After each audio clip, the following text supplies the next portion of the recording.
is winding us up. What we fail to realize is the Bible is revealing itself daily. Nowadays, people are doing what they want and trying to do and saying they are Christians. But the lifestyle is not adding up according to the Word. You got to want to live and live a sanctified life, which means set apart. You can't be trying to fit into the crowd. Now, being caught up in a routine, that ain't nothing. That's just being religious. I mean, we have religious folks every day. They get on their knee at the altar. They gonna pray for about 30 minutes, and they ain't reaching heaven at all.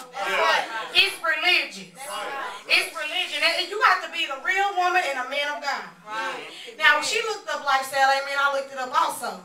Amen, she told us we meant a habit, attitude, moral standards, economic level, something that constitutes the mode of living of an individual or group. I said it was a choice. This means a choice. So this means, in other words, this way of life is something you do all the time. Not something when you feel like doing. You don't feel saved all the time. You don't feel saved all the time. That's real. I know for a fact I do. I'm right here.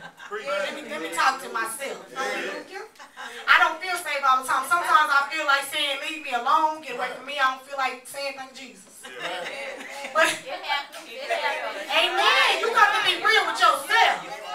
Because when you real, God will understand. He understands us. Amen. When we don't even understand ourselves. You're right. You said something there. That's real. I'm telling you. Go ahead, Aunt Sissy. Go ahead and praise Him. Amen. So this, other words, means that a habit. Listen, a habit is something that's not easily broken. Amen. And I was thinking about that thing. I was like, it says the lifestyle is a habit. Yeah. I know when I used to smoke, I used to be like, I don't know if I can break this thing. Yeah, but a habit is something that's not easily broken. Not if you don't want it to be. Amen. And also it lets us know that your attitude must be good. Oh my. Yeah, I have a problem. Hallelujah. Oh my. Your attitude must be good. Amen. I'm talking to myself. Amen. Tonight I'm preaching to myself and you. Amen. When living this walk, your morals have to be intact. You need to walk in integrity. Yes. And when you know what integrity means. It's something that you do or act when people are around and not around. And we have a problem with that. Amen. We show out in the workplace. We show out when we go to school. We show out in them streets when nobody don't see no saints around. Amen. But we got to remember that God's eyes is on us all the time. Amen. He ain't playing with us.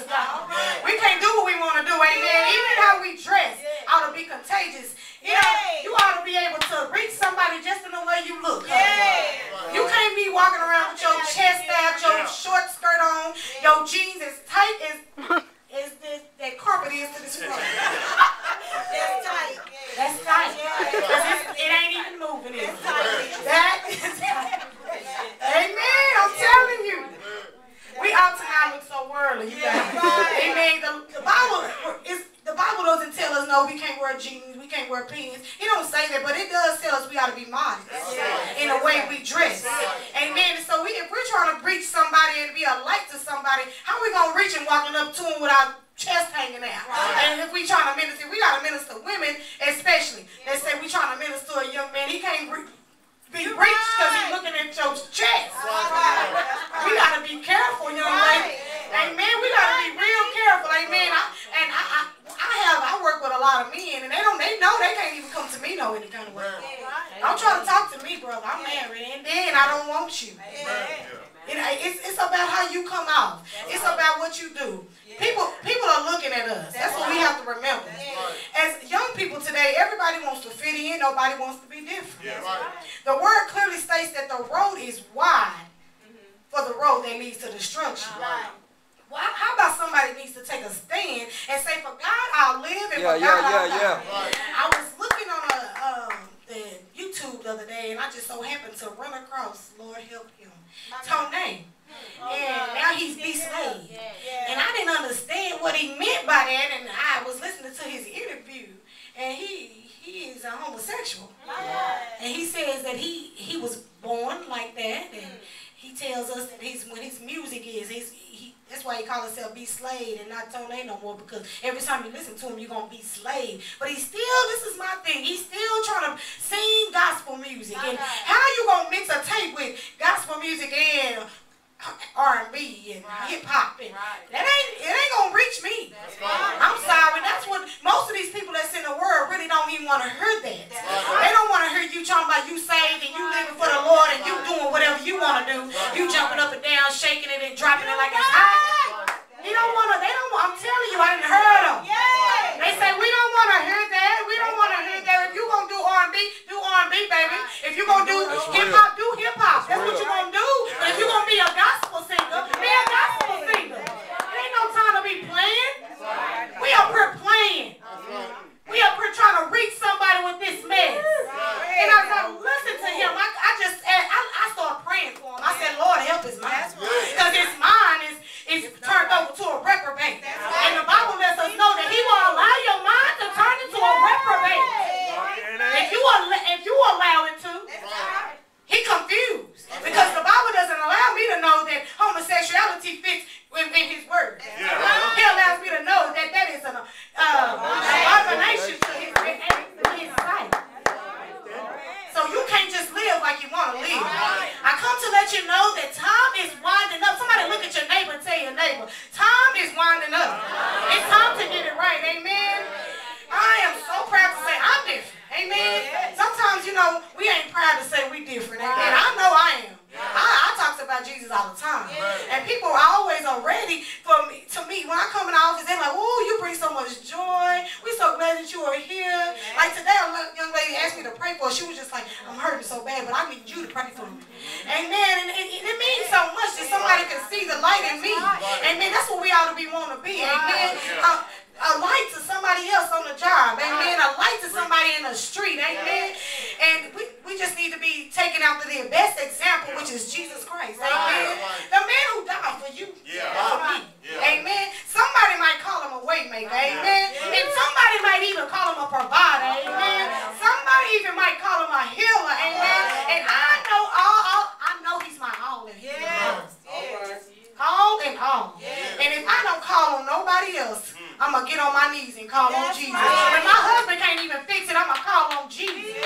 Because guess what? He's the one that's going to fix it. He is the one that's going to fix it. I don't just praise him for what he's done. Amen. I'm praising for all the things just because of who he is. Because can't nobody do me like Jesus.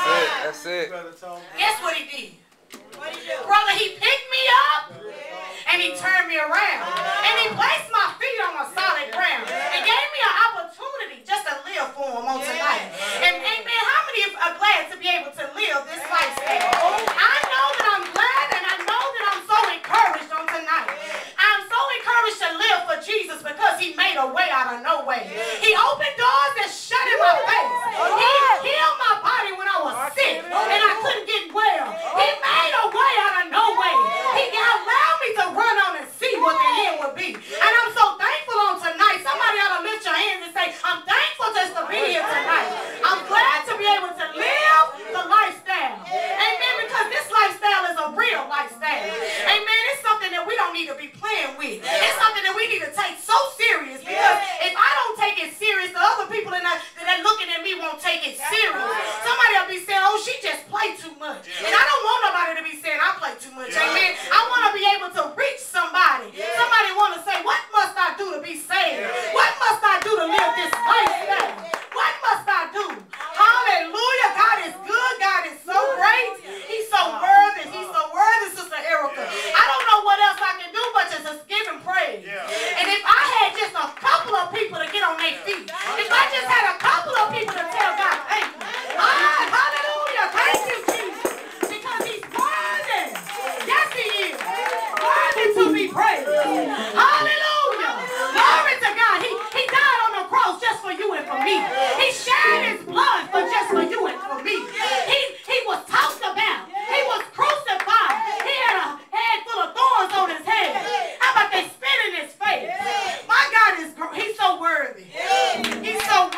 ought to push that thing out. You might not feel good, but push that thing out. Push it out. Daughter, God has something for you. He said if you humble yourself, he going to take your gifts and he going to make room for you.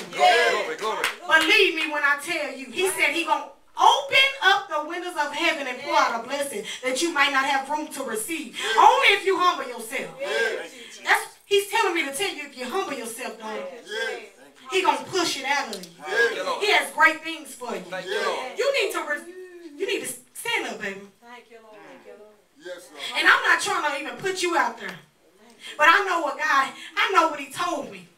When you was up there singing, I love that song, amen, by the way. God has some great things for you. But once he going to use you for his glory. Not for nobody else's glory.